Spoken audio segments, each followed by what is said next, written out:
సంవత్సరాల తరబడి ఎన్ని మందులు వాడినా మీ మోకాల నొప్పులు తగ్గట్లేదా? ప్రాణ పెయిన్ క్లినిక్ లో అత్యాధునిక చికిత్స. డిపార్ట్మెంట్లో నాకు కొంతమంది ఉన్నతాధికారులు ఒక ఉన్నతాధికారి నన్ను పర్సనల్గా టార్గెట్ చేయడం జరిగింది. ఆయనకి వ్యక్తిగతంగా నన్నొక్కనే కాదు, నాతో ఉన్నటువంటి తోటి కానిస్టేబుల్స్ కొంతమంది ఉన్నారు. వాళ్ళకి ఏంటంటే వాళ్ళకి సామర్థ్యం లేదు కాబట్టి ఇంకా అది భరించి ఆడే ఉండిపోయారు. సో కొంతమంది ఇంకా ఇతర జాబులకు వెళ్ళగలిగారు. కానీ నేనే కాస్త ధైర్యం చేసి ఇంకా సివిల్స్ ఆయనకంటే ఉన్నత స్థాయికి వెళ్ళాలనే ఉద్దేశంతో రావడం జరిగింది. సో నాతోటి పోలీస్ స్టేషన్లో పనిచేసినటువంటి వాళ్ళకి ఆ అధికారి యొక్క తీరు ప్రవర్తన కావాలని వ్యక్తిగత కక్షలు పెట్టుకుని ఎలా చేస్తారనేది వాళ్ళకి తెలుసు. సో ఆ విధంగా జరిగింది. కానీ అది కూడా నేను బరాయిస్తూనే వచ్చాను. ఓకే, రకరకాల వ్యక్తులు ఉంటారు వ్యవస్థల్లో, కానీ అది ఒక ట్రిగ్గర్ పాయింట్ వరకు వచ్చేసిందండి. 2018 ఆగస్టు 10వ తేదీన ఆ ట్రిగ్గర్ పాయింట్ వచ్చేసింది. సో ఆ రోజు నన్ను చాలా అవమానకరంగా మాట్లాడి 60 మంది కానిస్టేబుల్స్ ముందు మాట్లాడి చేసినప్పుడు ఇంకా నాకు అది తట్టుకోలేకపోయాను. సో అది చాలా బాధేసింది. దాన్ని ఎట్లంటే దాన్ని మానసికమైనటువంటి ఒక ట్రామాని కలిగించింది నాకు. ఎగ్జాక్ట్లీ. ఏంటంటే మీరు కానిస్టేబుల్ అవ్వడానికి అప్పుడు అయినప్పుడు కూడా మీకు 19 ఇయర్స్ అన్నారు, నాన్నగారు పోయారు. సో పోయిన తర్వాత మళ్ళీ కానిస్టేబుల్గా వచ్చారు. ఇక్కడ మళ్ళీ మీకు జరిగిన సిఐ నుంచి ఒక అవమానము. సో ఈ మొత్తం స్ట్రగుల్ని ఎట్లా బేర్ చేశారు? దాంతోపాటు సివిల్స్ అంటే ఆషామాషి విషయం అయితే కాదు, మాకు తెలిసినంత వరకు కూడా. దీన్నంతా కూడా ఎట్లా ఇది చేయగలిగారు? మళ్ళీ ర్యాంక్ సాధించడం, ఈ స్ట్రెస్ ఎట్లా అనిపించింది అసలు? స్ట్రెస్ అనేటువంటిది చాలా భయంకరంగా ఉంటుందండి. అది ఏంటంటే ఒకవైపు మనకి ఇష్టం ఉండదు జాబు, ఆ జాబ్ మనకి ఇష్టం లేని జాబ్, కానీ ఫ్యామిలీ బర్డన్స్. సో దీనికోసం చేయాలి, కానీ మళ్ళీ మన డ్రీమ్ని ఫాలో అవ్వాలి. మనకి ఇష్టం లేని జాబ్ చేయాలి, మన ఫ్యామిలీ బర్డన్స్ చూసుకోవాలి, మన డ్రీమ్ కోసం మనం పనిచేయాలి. అంటే ఈ మూడు సైమల్టేనియస్గా జరగాలి. కానీ ఈ మూడు కనుక ఒకదానికొకటి కాంప్లిమెంటరీగా ఉన్నాయనుకోండి, నేను జాబ్ చేస్తుంటే మా ఫ్యామిలీ బర్డన్ రెస్పాన్సిబిలిటీ ఫుల్ఫిల్ అవుతూ నాకు కూడా నా టైం కొంత నేను ఉపయోగించుకోగలుగుతుంటే సివిల్స్కి ఓకే. అట్లా ఉపయోగించుకోలేకపోగా నాకు ఉన్నటువంటి సమయాన్ని కూడా ఒక అధికారి నాకు వ్యక్తిగతంగా నా మీద టార్గెట్ చేసి ఇంకా మెంటల్గా స్ట్రెస్ చేయటం, హరాస్ చేయటం అనేటువంటిది జరిగింది. సో ఆ టైంలో చాలా బాధ వేస్తుంది. ఒక్కోసారి అయితే రూమ్లోకి వెళ్ళిపోయి ఈ యూనిఫామ్ అట్లా తీసి బట్టలు తీసి నాకు వద్దు ఈ జాబు అని విసిరేసిన క్షణం కూడా ఉంది.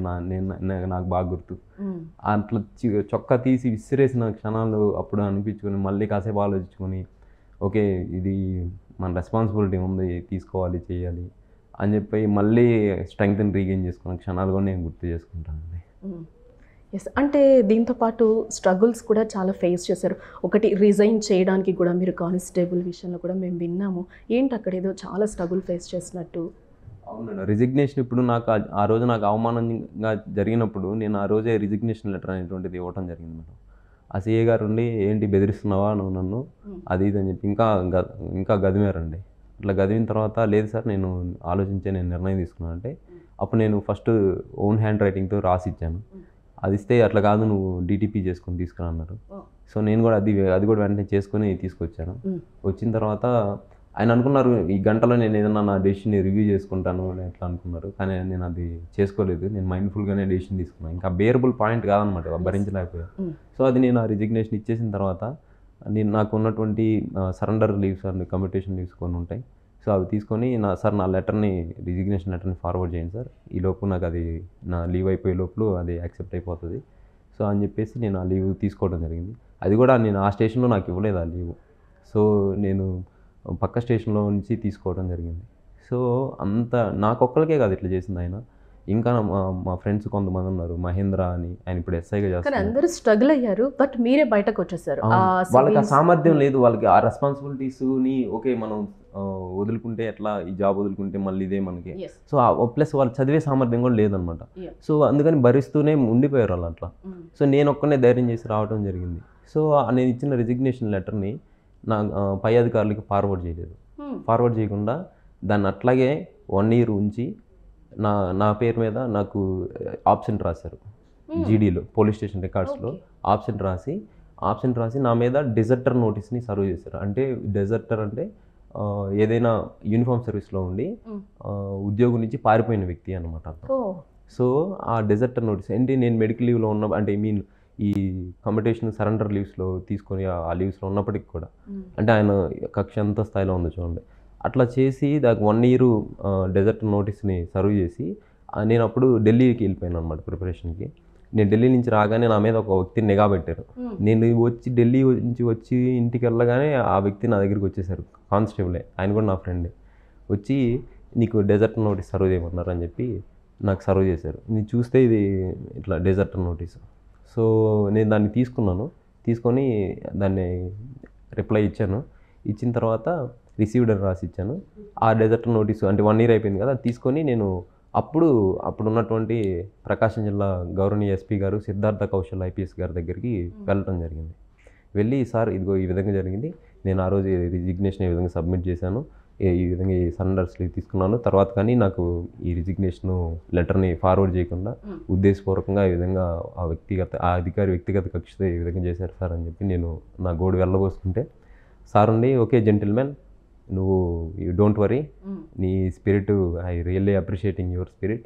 సో మీరు మనస్ఫూర్తిగా రిజిగ్నేషన్ చేస్తున్నారు కాబట్టి నేను దీన్ని ఆమోదిస్తాను, దీనికి ఒక సొల్యూషన్ తీసుకొస్తానని చెప్పి అప్పుడు మినిస్టీరియల్ స్టాఫ్లో ఉన్నటువంటి A2 క్లర్క్ ఉంటారు సత్యవాణి మేడం గారని, ఆ మేడం గారిని పిలిపించి ఇతనికి ఎట్లా చేయాలి అనేటువంటిది అడిగితే మేడం పోలీస్ మాన్యువల్స్ రూల్స్ అన్నీ చూసి దాని డీమ్ టు బీ ప్రొవిజన్ అని ఒకటి ఉంటుందండి, దాని ప్రకారం ఇతన్ని రిలీవ్ చేయొచ్చు మనం అని చెప్పేసి మేడం గారు చెప్పారు. చెప్తే అప్పుడు నా సర్వీస్ రికార్డు 5 yearsలో నాకు నాట్ ఈవెన్ సింగిల్ రిమార్క్ అండి, నా రికార్డు మొత్తంలో ఎటువంటి పనిష్మెంట్ లేదు, ఏమీ లేదు. సో ఆ రిమార్క్ లేకపోవడం చూసి అసలు వెంటనే రిలీవ్ చేయండి ఇతను అని చెప్పి ఆ రోజు నేను మార్నింగ్ సార్ని అప్రోచ్ అయ్యాను.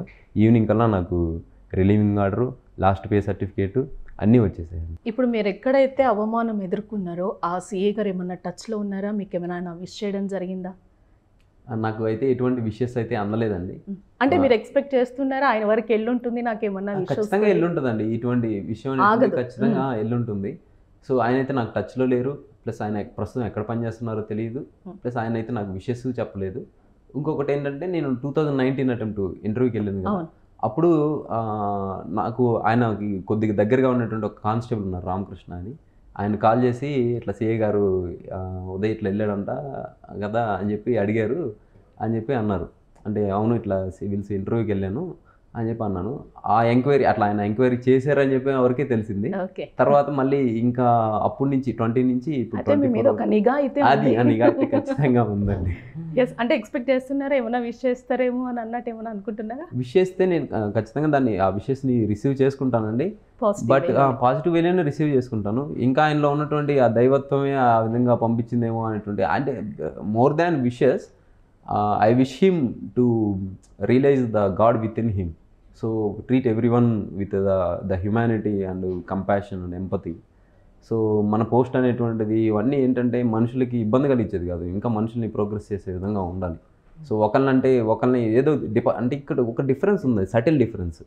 అని ఏంటంటే ఏదో డిపార్ట్మెంట్లో దృష్ట్యా నేను పని చేయకపోతే నా మీద చర్యలు తీసుకుంటే that is well and good, నేను ఇంకా దాన్ని అనుభవిస్తాను, నన్ను నేను సరి చేసుకుంటాను. అట్లా కాకుండా ఇంటెన్షనల్గా ఒక వ్యక్తిగతమైనటువంటి కక్షతోటి నాకున్నటువంటి మెంటల్ ఫ్యాకల్టీస్ని దెబ్బతీయాలనేటువంటి ఉద్దేశంతో ఆ విధంగా చేయటం అనేటువంటిది సమంజసం కాదు. సో నన్నే కాకుండా నా తోటి కానిస్టేబుల్స్ కూడా అందరికి కూడా అదే రకమైనటువంటి అనుభవం అనమాట. సో వాళ్ళు నాకు కాల్ చేసి చెప్తుంటారు, నువ్వు ఇటువంటి విజయాన్ని సాధించావు, మా వాయిస్ని నువ్వే వినిపించు అని చెప్పి. సో అందుకే వాళ్ళ పేర్లు కూడా నేను చెప్పదలుచుకున్నాను. హరికృష్ణ, తర్వాత రమేష్, అదేవిధంగా మహేంద్ర అని ఇప్పుడు SI పనిచేస్తున్నారు, తర్వాత శివకుమార్ గారు, ఇట్లాంటి అందరినీ వాళ్ళ వ్యక్తిగత కక్షలు పెట్టుకుని ఆయన తన బాధ్యతని వ్యక్తిగత కక్షలు తీర్చుకునే వేదికగా మార్చడం అనేది సమంజసం కాదండి. సుమన్ టీవీలో మీ పర్సనల్ అండ్ బిజినెస్ ప్రమోషన్స్ కోసం కింది నెంబర్కి కాంటాక్ట్ చేయండి.